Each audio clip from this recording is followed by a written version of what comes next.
আসসালামু আলাইকুম। আবারও চলে আসলাম বরাবরের মতো আজকে একটি নতুন আপডেট নিয়ে।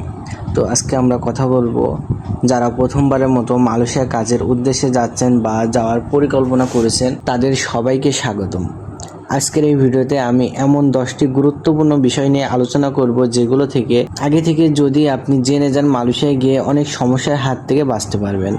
অনেকে না জেনে ভুল সিদ্ধান্ত নেন, যার কারণে পরে নানা ধরনের ঝামেলায় পড়তে হয়। তাই ভিডিওটি শেষ পর্যন্ত দেখুন। প্রথমে বলি, মালয়েশিয়া যাওয়ার আগে অবশ্যই আপনার পাসপোর্ট, ভিসা, ওয়ার্ক পারমিট এবং চাকরির অফার লেটারে সব তথ্য ভালোভাবে মিলিয়ে রাখবেন।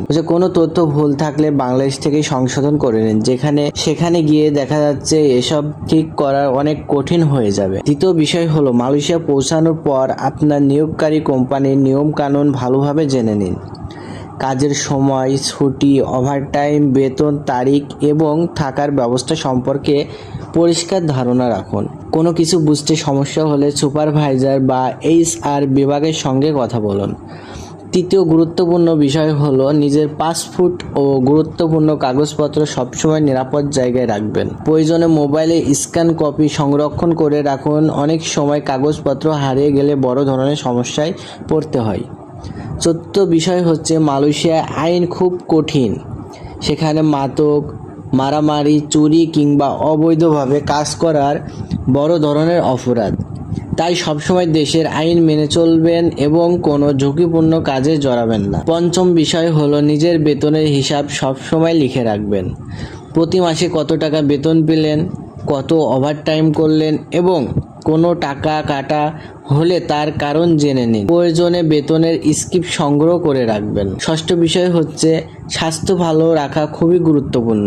মালয়েশিয়ার আবহাওয়া গরম ও আর্দ্র, তাই পর্যাপ্ত পানি পান করুন, সময় মতো খাবার খান এবং অসুস্থ হলে দ্রুত চিকিৎসা নিন। কোনো কোম্পানিতে মেডিকেল সুবিধাও থাকে, সেটি সম্পর্কে জেনে রাখুন। সপ্তম বিষয় হলো, অযথা বেশি খরচ না করে সঞ্চয়ের অভ্যাস করুন। অনেকে প্রথম কয়েক মাসে অপ্রয়োজনীয় কেনাকাটা করে ফেলেন, বরং নিয়মিত কিছু টাকা দেশে পাঠান এবং কিছু টাকা নিজের ভবিষ্যতের জন্য জমিয়ে রাখুন। অষ্টম বিষয় হচ্ছে, মালয় ভাষা এবং সহজ ইংরেজি কিছু শব্দ শিখে নিন। এতে বাজার করা, হাসপাতালে যাওয়া কিংবা কর্মসংস্থলে যোগাযোগ করার অনেক সহজ হবে। ভাষা জানলে মানুষের সঙ্গে সম্পর্কটাও ভালো হয়। নবম বিষয় হলো, চাকরি পরিবর্তনের ক্ষেত্রে কখনোই দালালের কথায় বিশ্বাস করবেন না। কোম্পানি পরিবর্তন নিয়ম থাকলে সেটি অবশ্যই আইনগতভাবে এবং সংশ্লিষ্ট কর্তৃপক্ষের নিয়ম মেনে করবেন। অবৈধভাবে চাকরি পরিবর্তন করলে ভবিষ্যতে বড় সমস্যায় হতে পারে। দশম এবং সবচেয়ে গুরুত্বপূর্ণ বিষয় হলো, পরিবারের সঙ্গে নিয়মিত যোগাযোগ রাখুন এবং যেখানেই থাকুন না কেন নিজের অবস্থান ও কর্মসংস্থলের তথ্য পরিবারের সদস্যকে জানিয়ে রাখুন। এতে জরুরি পরিস্থিতিতে তারা সহজে যোগাযোগ করতে পারবেন। তো বন্ধুরা, মালয়েশিয়ায় সফলভাবে কাজ করতে চাইলে শুধু ভালো বেতন পেলেই হবে না, বরং নিয়ম মেনে চলা, সততা বজায় রাখা, সময়ের মূল্য দেওয়া এবং নিজের দক্ষতা বাড়ানোর চেষ্টা করতে হবে।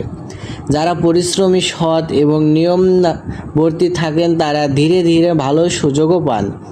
নতুন দেশে শুরুতে কিছু কষ্ট হতে পারে, কিন্তু ধৈর্য ধরে কাজ করলে সেই কষ্ট একসময় সফলতার পরিণত হয়। আজকের ভিডিও যদি সমস্যার উপকারও পেয়ে থাকেন তাহলে ভিডিওটি লাইক করবেন, বন্ধুদের সঙ্গে শেয়ার করবেন এবং মালয়েশিয়া, ওমান, দুবাই সহ বিদেশি কাজের সর্বশেষ তথ্য পেতে আমাদের চ্যানেলটি সাবস্ক্রাইব করে পাশে থাকা বেল আইকনটি অন করে রাখবেন। সবাই ভালো থাকুন, সুস্থ থাকুন। আল্লাহ হাফেজ।